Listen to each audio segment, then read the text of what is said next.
Ok, pessoal. Bom, a gente estava na live aqui com o professor Edu Leonel, lá de Santos, da Fast Wheels.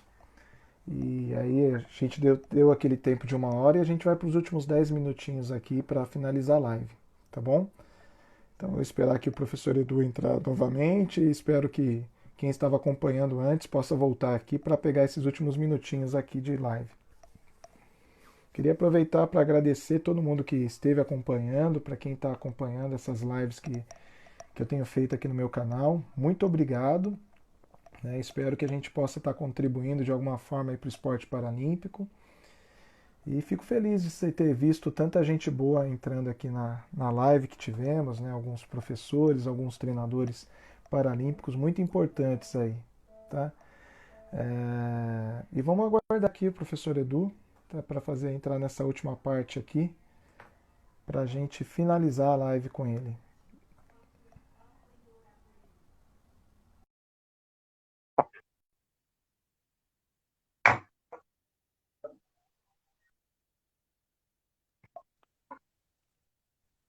Oi, Opa, Edu, tudo bem? tamo aí. Sabe Voltamos, que voltamos. eu tava com o relógio aqui na minha frente, eu falei, meu, preciso acabar, hoje eu quero acabar no horário, que é do Walter eu passei no horário. Mas É, eu sei que eu vou mas ter que fazer. normalmente é assim, é legal pra gente. Senão o papo tava bom, né? Não, mas eu quero tentar, ainda vou conseguir fazer em 1 hora, mas também é muito papo bom, né? Não, mas é quando o papo é bom, muita gente O boa. treinador sempre quer a precisão, quer a perfeição. Né, Adriano? Eu Pô, vou vamos terminar tentar. em 1 hora, impossível, impossível. Mas final o papo tá bom, cara. Aí o dia que você terminar em 1 hora, o cara fala, pô, acho que eu não agradei tanto, cuidado. É, Melhor verdade. não deixar aí, velho. Tu pegar o Beto, cara, você vai fazer 2 horas de live, cara. O Beto fala pra Não, caramba. não. Então, ó, aqui vamos lá começar pelo final aqui, né?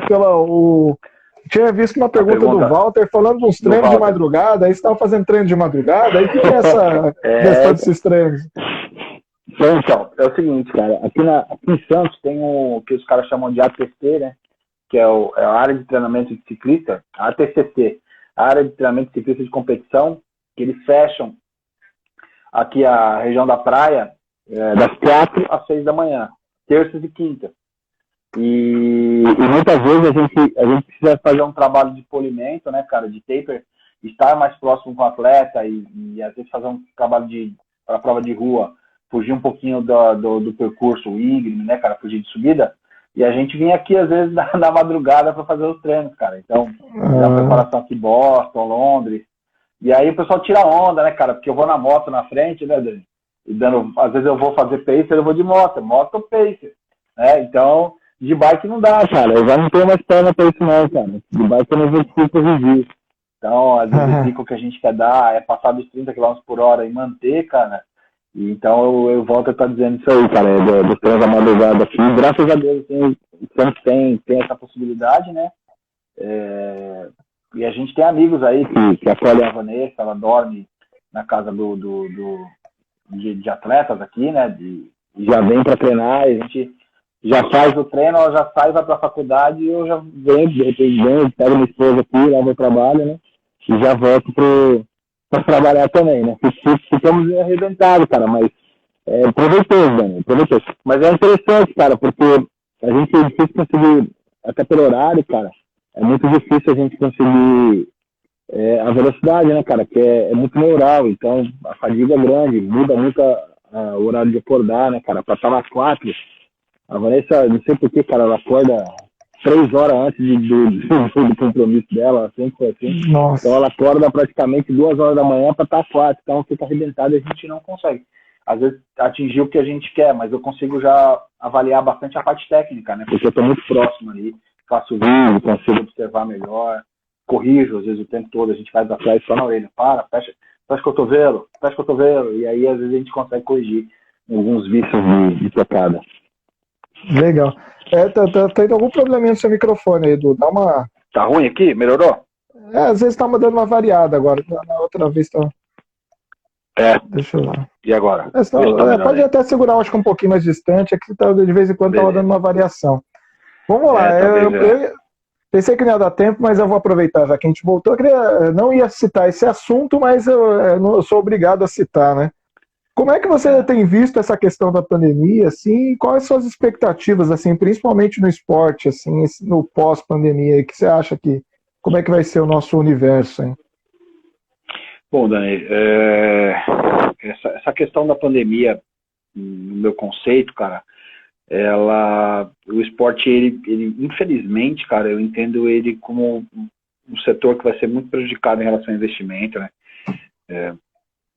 Patrocínios, porque as empresas que investem, elas vão priorizar os funcionários, vão priorizar algumas outras questões, né, cara, da própria empresa. Tem empresa que não está conseguindo sustentar os próprios funcionários.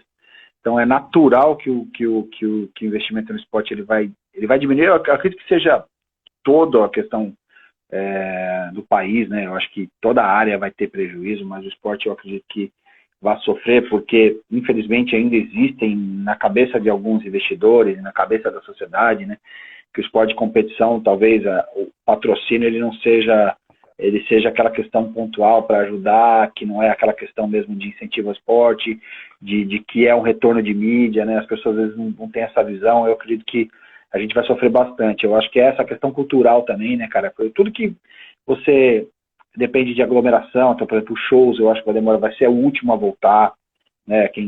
Esses caras de espetáculos, a parte da cultura vai sofrer bastante.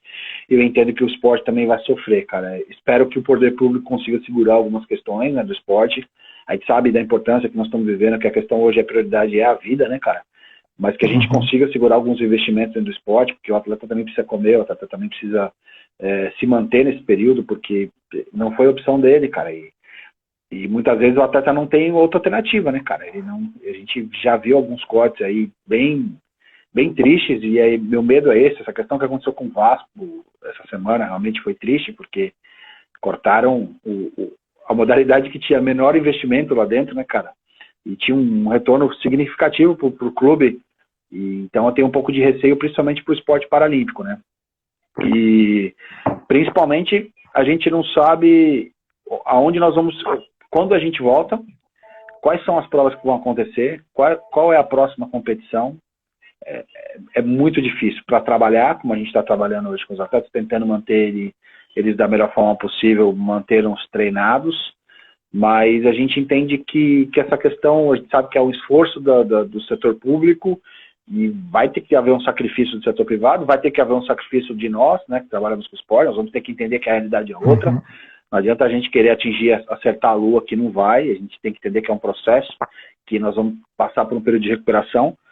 Mas é muito triste porque nós estamos às vésperas do esporte de mais uma Olimpíada e Paralimpíada. Então, todo o investimento, né, cara, que foi feito, que no meu ponto de vista ainda é muito escasso dentro do país, né, cara? Eu acho que falta muito ainda para nós sermos uma potência esportiva mesmo, com exceção dos poucos do futebol, né? Porque digo poucos, porque o futebol também tem muita gente aí miserável, cara, fazendo milagre, né? Então eu acredito que infelizmente, essa pandemia a gente vai sofrer muito, mas também vai ser um período de aprendizado, que talvez nós vamos ter que se reinventar.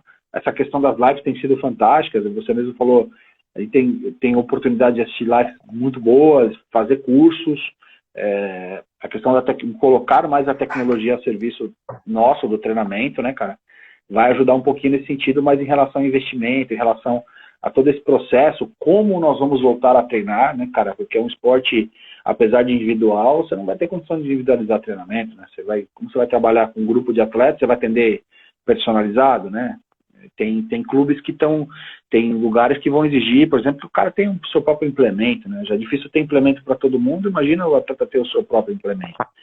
Então, eu acho que a gente vai sofrer muito, espero que a gente consiga ter muita força para passar por esse processo, passar por isso, conseguir a compreensão dos governantes também, de que antes de tirar do esporte, que a gente sabe que tem alguns gastos mais supérfluos, que possam tirar desses gastos, né, cara, os cargos e assessores aí, de repente, diminuam o valor, mas que a gente não seque, que o esporte se adeque, como o futebol está se adequando, a gente está vendo a redução de valores de salário dos atletas.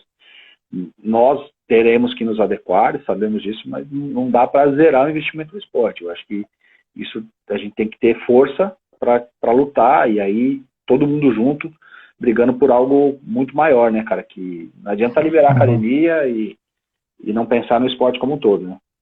É verdade.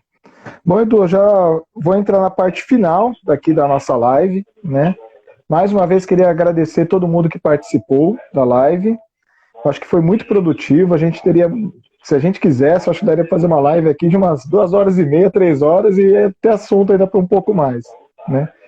E para eu não deixar, para quem acompanhou minha live na segunda-feira, eu fiz umas perguntinhas aí no final para o Walter e eu não queria também te deixar fora dessa também, né? Então eu queria te... Então sempre... Até também para mostrar um pouquinho do que você pensa, tal. Então, se você pudesse em um ato só, né, fazer... Você tem uma oportunidade com uma atitude só dentro de uma função específica, né? Então eu queria que você, se você pudesse em um ato, o que você faria se fosse secretário de esportes aqui do Brasil? O que você faria em um ato? É difícil, hein, cara? Um primeiro ato? Um ato só, não. Você não tem segundo, você só tem um. Você tem um momento pra... Caramba, é difícil, hein, cara? É difícil. É uma situação difícil porque tem tanta coisa para fazer, né, cara? E talvez aí seja um erro nosso, né, cara? Às vezes a gente aponta as dificuldades e não traz a solução, né, cara? Óbvio que a gente não sabe qual a realidade do secretário, mas talvez, cara, assim, tem que puxar a sardinha, né, cara? Tem que puxar a sardinha. De repente, equiparar o investimento aí do esporte olímpico e paralímpico em termos de investimento substancial. Não sei, cara. É realmente muito difícil, cara, porque aí você fala, pô, equiparar, mas tirar da onde?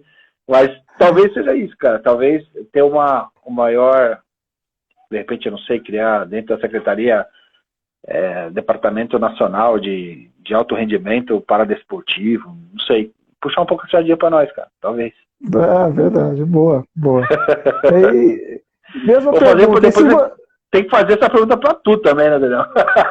Não. Sou entrevistador aqui. Se eu entrar na sua live um dia eu respondo, mas hoje não. Ó, a Marli falou uma realidade aqui, ó. Se eu fosse secretário de esporte, eu já ia cortar e fazer investimento nas cadeiras de roda. Ela falou cadeira de corrida aqui. Eu já ia cortar a taxa de importação das cadeiras. Aí. Isso é uma boa atitude. Isso seria legal. O fabricante ia ficar louco comigo. Já arrumar inimigo pra caramba. Mesma pergunta, se você fosse presidente do Brasil. Se eu fosse presidente do Brasil, cara. Do Brasil agora, você subiu agora, você saiu de... Cara. Meu Deus do céu, cara.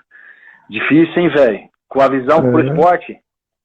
Não, presidente do Brasil. Não, presidente do Brasil é tudo. Pô, Daniel. Não, você não tem que olhar pro esporte, não. Fazer uma... Pô, é difícil, hein, cara? Difícil. Pô, se eu fosse presidente do Brasil, cara. É um ato só, viu? Eu ia falar uma coisa. Cara, eu ia falar uma coisa, porque assim, às vezes a gente vê tanta coisa. Cara, o brasileiro é especial, cara. Eu gosto muito, assim, é um povo maravilhoso, mas também quando vira pro outro lado, também, cara, pra fazer maldade, fazer coisa ruim, é difícil, né, cara? Eles são bons em tudo, nós somos bons pro lado bom e pro lado ruim, né, cara? Eu brinco que às vezes dá vontade de devolver pra Portugal, cara. Fala assim, ó, velho, arruma o que vocês fizeram aqui, não, mas não faria isso, não. Seria, eu acho que a princípio, cara, eu baixaria muito a questão de imposto, cara. Primeiro ato, assim, cara, eu ia melhorar, fazer a moeda, fazer o dinheiro girar aqui, ia baixar muito essa questão mesmo de taxas e impostos, que a gente tem um país que taxa tudo. Então, acho que a primeira coisa que eu ia fazer é isso. Primeira e única, né, que eu só ia ter um dia de presidente. Então, eu ia cortar uma pá de imposto, principalmente impostos para enxugar a máquina mesmo, assim. Acho que a máquina, às vezes, ela é muito inchada. E eu cortando imposto, depois o segundo ato seria enxugar a máquina para que a população não fosse afetada, né? E por último, o presidente do CPB. Caramba, velho. Porra, cara. O bom é que você tá dando importância, grau, você vai subindo de nível. O CPB tá acima do presidente da República, hein, cara? Cara, só que é a coisa nossa área, difícil, né? cara. Só coisa difícil, mas talvez, cara, é difícil a gente, como eu disse, também nas outras funções a gente não sabe o que é ser, o que a gente tem que fazer, né, por exemplo, eu falei uma ideia, algo que eu gostaria que acontecesse. Ah, cara, é puxar a sardinha para um lado aí, cara, não sei, cara, criar um departamento aí sei lá, um departamento de corrida, porque eu sempre falo que corrida em cadeira de rodas, né, cara, é um esporte que ele fica entre o ciclismo e o atletismo, né? Mas sem brincadeira, talvez pensar no fortalecimento junto com o governo federal, fortalecimento dos clubes, cara. Eu acho que os clubes são importantes dentro do processo do movimento paralímpico, sempre foram, né? Não é nenhuma crítica ao comitê dizendo que não é feito, ou é feito, é algo que eu entendo que é importante, talvez isso com o comitê, até com a secretaria, né? Acho que até a secretaria talvez seria uma ação legal também, fortalecer os clubes paralímpicos, incentivar com que os clubes hoje que não têm esporte paralímpico tenham. Acho que talvez seja criar essa cota, né? Essa cota do bem, de que para você ter esporte olímpico, você tem que ter o esporte paralímpico. Pô, seria fantástico. Uma união aí, tá vendo? Eu já fiz algo que, assim, o comitê lança a proposta para a Secretaria Nacional e o presidente caneta. Que todo clube tivesse, todo grande clube de futebol, os clubes que nós temos no país todos, todo clube tivesse o investimento no esporte paralímpico, que fosse obrigatório, assim como é no esporte amador, né? Que os caras falam que é esporte olímpico, né? E todos os clubes de futebol obrigado a ter alguns esportes olímpicos, que também fosse obrigado a ter o esporte paralímpico. Tá aí. Legal. Gostei. Tá bom, é uma brincadeira, né? Desculpa. Não, legal, realmente põe a gente pra pensar, né, cara? Põe a gente pra pensar, né, cara? Porque como eu disse, às vezes a gente fala, reclama do dia a dia, mas aí o cara fala, tá bom, a caneta tá na tua mão aqui, irmão, o que você vai fazer? Né? É difícil, né? A gente também tem que...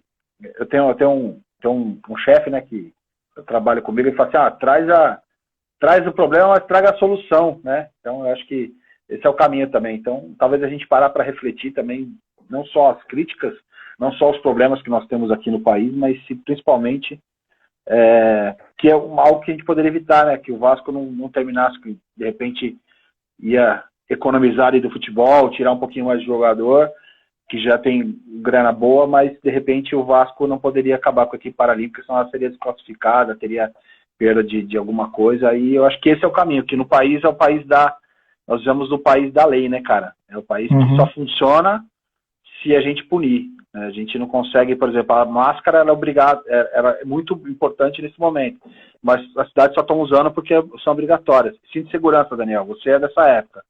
Quando tu era moleque, era obrigatório cinto de segurança? Quem usava cinto de segurança? Ninguém. Quando virou lei, todo mundo... aí virou lei. Aí todo mundo faz. O brasileiro é movido à lei. Então, talvez a gente faça essas leis aí para favorecer um pouco o esporte paralímpico, tirar um pouquinho de quem tem, dar um pouquinho para quem realmente tem, já existe uma história, e acho que se eles puderem ajudar um pouquinho mais, acho que o movimento vai crescer bem mais. É isso aí, muito bom, Edu. É muito bom, viu? Bom, que pena, assim, eu já tinha me prometido que ia fazer 1 hora, passei um pouquinho, né? Mas agora eu vou ter que encerrar, tá bom? Queria te agradecer, eu acho que foi muito válida assim, a nossa conversa, né? Gostaria de fazer mais outras vezes assim contigo. Muito obrigado mesmo. E assim, você quer deixar uma última mensagem aí para todo mundo aí, quem está te ouvindo agora? Não, queria agradecer a você pela oportunidade, né? Queria agradecer a você pela oportunidade de a gente conversar, de a gente poder discutir um pouquinho várias coisas. Foi muito legal, né, cara? Parabenizar você pela iniciativa, né? Tá conversando. Depois eu te mando algumas indicações de nomes aí para que eu sei que, mesmo quando passar a pandemia, que você continue com isso. Né? Agradecer quem entrou, tem uma galera, os treinadores, os profissionais que entraram. A gente viu alguns elogios aí, a galera que nos ajuda, que são pessoas que a gente está no nosso dia a dia. Tem a galera do meu projeto, da equipe Fast Wheels, que entrou aí também. Legal. Agradecer a presença. E que a gente saia desse momento mais forte do que a gente entrou, né? E isso, o movimento paralímpico sempre teve essa característica, né? Eu não digo de se superar porque eu não gosto dessa palavra, não uso essa palavra, mas principalmente que a gente mostre o caminho, né? Que a gente inspire as pessoas a tirar desse momento difícil algo positivo. Obrigado, Daniel. Agradeço mesmo a Obrigado oportunidade, você. hein, cara. E depois, qualquer dia, eu vou voltar e vou refazer essas perguntas para você, hein, cara. Aqui, o Walter já colocou aqui, já que ele quer fazer uma live com 10 treinadores comigo, tipo Roda Viva comigo agora. Roda Viva. Boa, Daniel. Boa. Vou anotar aqui, viu, cara? Vou botar aqui. Valeu. Obrigado, tá velho. Bom.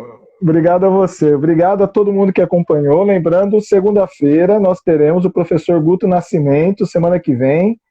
E semana que vem a gente já está com a live fechada. Vulgo Asdrubal. Asdrubal, segunda-feira. Então, quem puder, acompanhe segunda-feira aí, viu, gente? Abraço, fiquem com Deus. Abraço, pessoal. Valeu. Abraço, tchau, tchau.